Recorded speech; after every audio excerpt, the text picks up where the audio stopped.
Let's see if I got my shit set up properly. I must have time to gather my will. Godslayer. So right now I'm on A7. Probably gonna do Sirus. Yeah, it's gonna be a bit rough because Sirus is bugged right now, meaning that it's quite likely to not be Deathless or actually die, just because he now shoots laser beams from the ass instead of the hands, and you can't really tell that he's gonna hit you with them. So anyway, that being said, I have everything in order. Okay. Alright. Good to see you.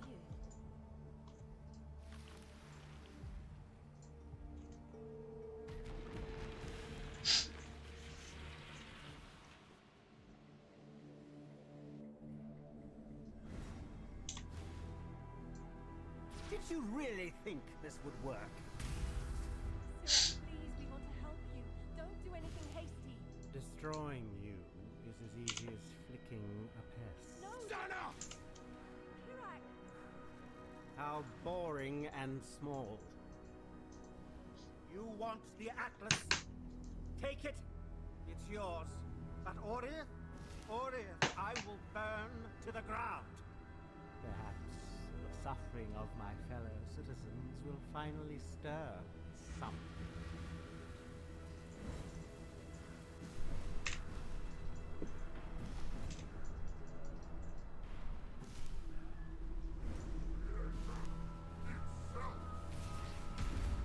Why resist? What's this? A real challenge? You finally caught my attention.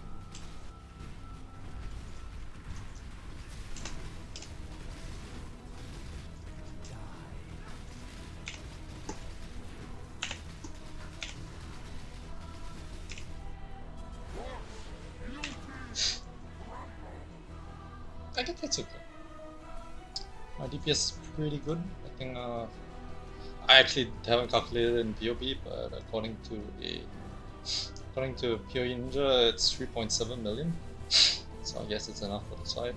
It's probably enough for AA too. Deathless is another thing entirely, just because of how the dive beams work. The others found strength in their projections. They became reliant.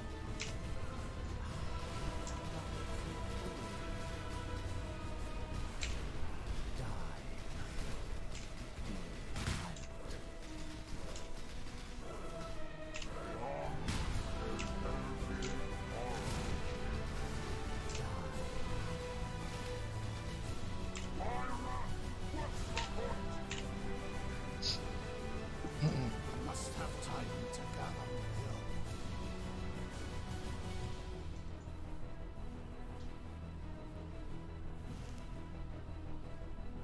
Obliteration!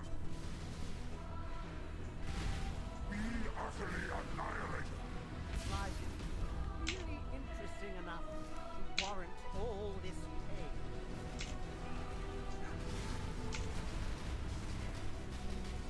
Beyond, there is only horror.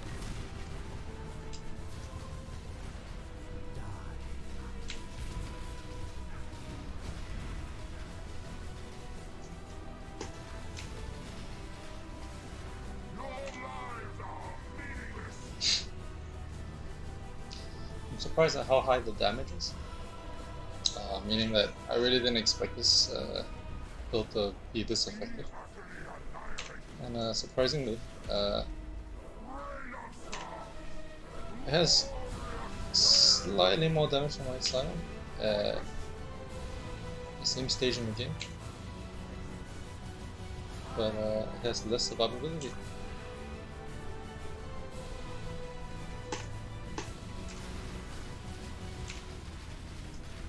Beyond, there is only horror. Everlasting fire!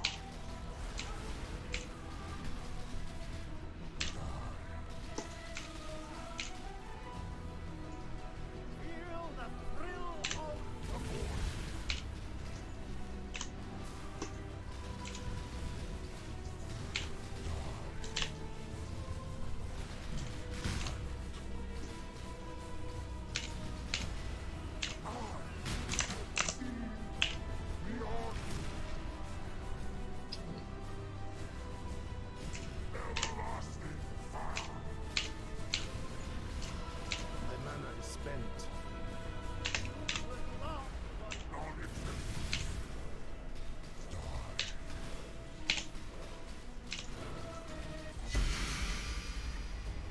And that's it. A7 Sirus. Deathless.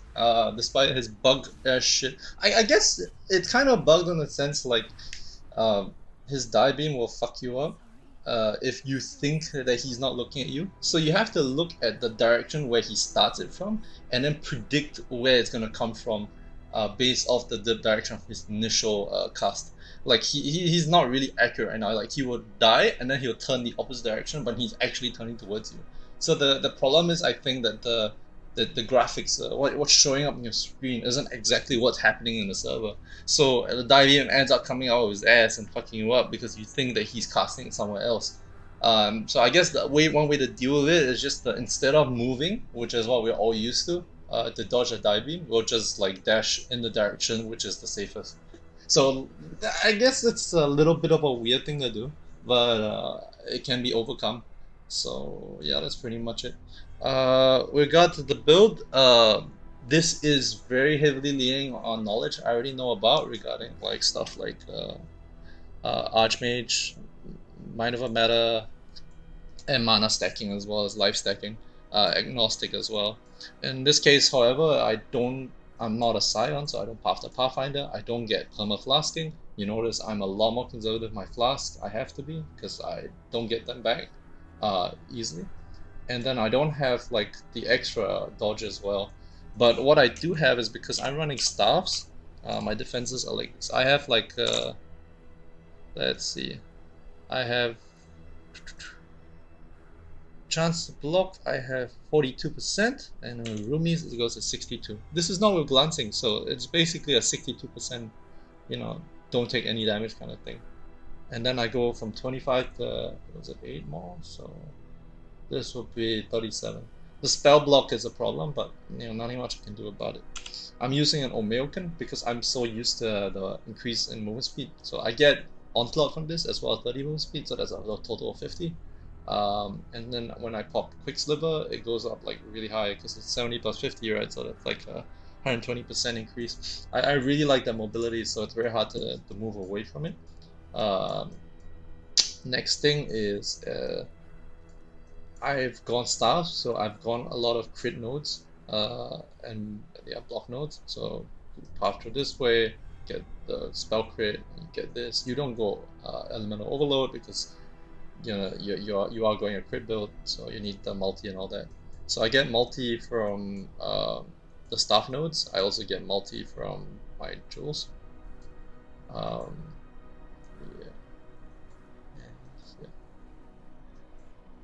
Okay, so some underlying principles. I don't think the Awakened Void is any good, but some underlying principles about the build. A lot of it is initially scaling off Battlemage, and Battlemage is the new ascendancy kind of passive, for rather ascendancy point from for Inquisitor, where you get spell damage equal to the damage of your main hand weapon. So you get added spell damage, which is like flat damage, from your main hand weapon, in which case it's staff, to my spells, which is Blade Vortex. So if you want to see how much damage this staff actually adds in terms of just flat damage, because it doesn't have anything else, there's no spell damage on this, there's maybe some spell crit and all that. Actually, no, I can't. I need to find like the dummy stuff I can swap to, but yeah. Anyway, basically the amount of flat damage this adds is actually not insignificant. I think a lot of people wrote this off because when they looked at it and then they compared it to like spells like, I think a lot of people theory crafted to use it with Frostbomb, to use it with stuff like Detonate did, and I think that going by spell effectiveness, or what added effectiveness, effectiveness of added damage, which is very high for those skills, is actually not a good way to look at them, because there is multipliers within the skills itself that make it so that the added effectiveness doesn't really matter. So how do I like explain this?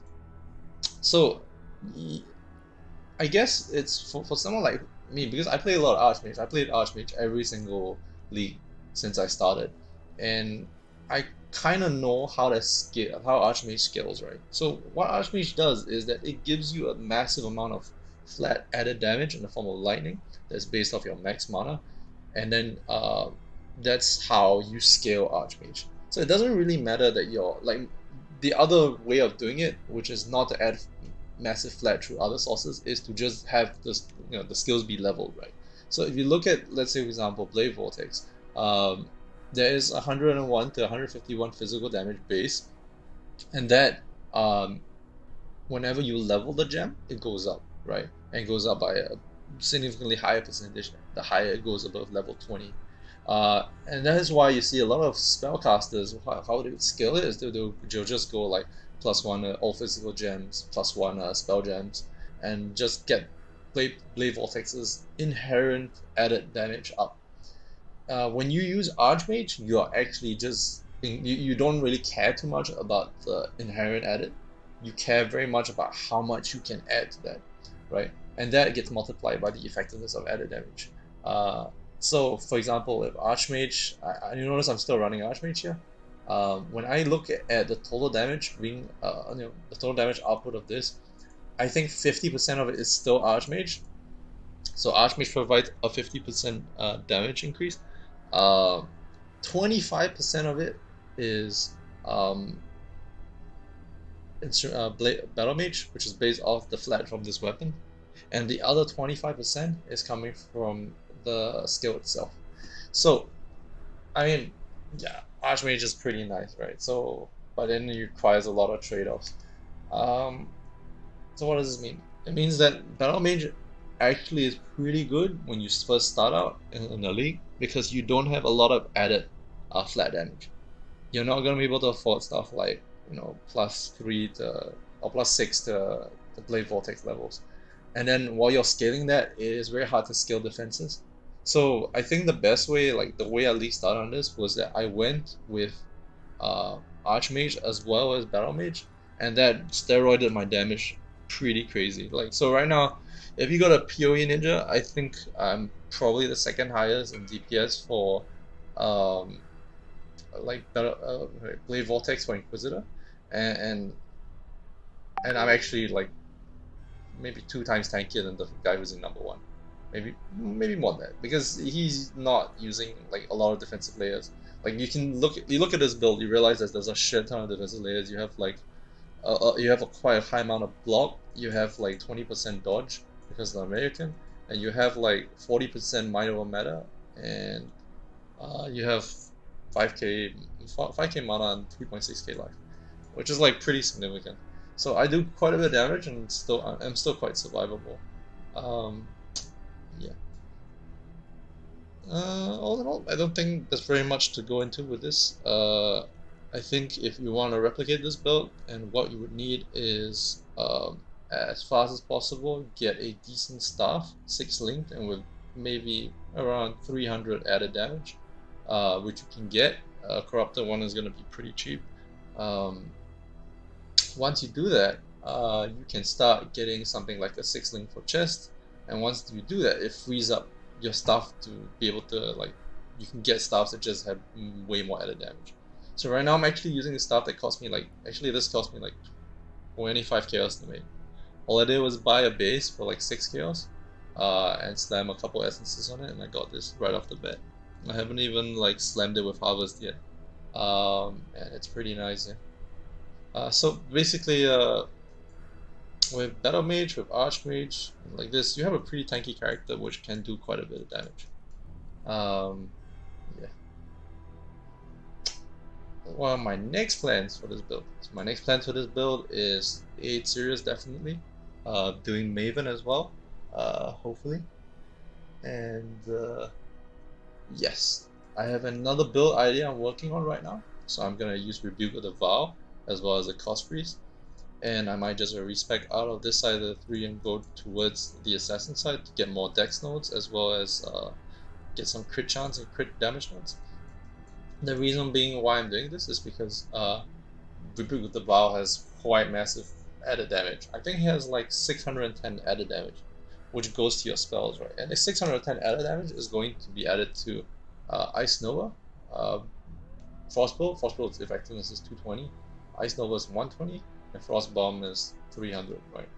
So like with these two and a 6 link for this, I will be running custom crit. I already bought a Awaken custom crit. I'll use it with Cyclone and Ice Nova. It should be pretty decent DPS. I might retain a lot of the MOM and block mechanic interactions, but I'm not too sure about that. So that being said, that will be my next build. I don't know if it will be better than BV, but if you are just league starting and you wanna have a pretty strong league starter, doesn't really require that much, you can just copy this. Let me know if you need anything. Like I can answer questions on the video, on the comment side, or whatever. As usual, Dream Fragments is mandatory for this build. First thing you literally buy every league. It's 1 chaos because of its low level requirement. It drops very early for a lot of people. And yeah, pretty much it. I think the priority for you when you first start is this, and a decent stuff that has decent damage. Once you get the Battlemage during your first lab. Yeah. Alright, so thank you very much for being here. Hope you enjoy this fight, especially since Sirus has bugged it, so I guess this is quite an accomplishment. I must have Alright, time to gather my see you man. Bye. Peace.